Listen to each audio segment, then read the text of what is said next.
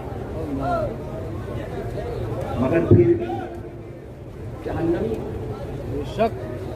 پھر بھی ذرا دور سے بولو، پھر بھی گمراہ ہے، بدعقیدہ ہے، بعض علماء نے کہا کافر ہے، بعض نے کہا بددین ہے، بعض نے کہا بدمذہب ہے، بعض نے کہا گمراہ ہے، بعض نے کہا جہنمی ہے، بعض نے کہا اگر کوئی دنیا کے اندر ملعون و مردود کو دیکھنا چاہتا ہے وہ یزید کو دیکھ لے۔ اب سنو، یزید کو ملعون کیوں کہا گیا، جہنمی کیوں کہا گیا، گمراہ کیوں کہا گیا، بدعقیدہ کیوں کہا گیا، بددین کیوں کہا گیا، بدمذہب کیوں کہا گیا؟ کان کھول کر سن لو مسلمانوں، داڑھی کاٹنے کی وجہ سے نہیں، نماز چھوڑنے کی وجہ سے نہیں، کعبے کا خلاف جلانے کی وجہ سے نہیں، مسجد نبوی میں اونٹوں کو باندھ کر لید اور پیشاب کرانے کی وجہ سے نہیں، یہ گناہ ہے، مگر اس کو جہنمی اور کافر اس لیے کہا جاتا ہے کہ وہ اہل بیت اطہار کا گستاخ و بے ادب ہے۔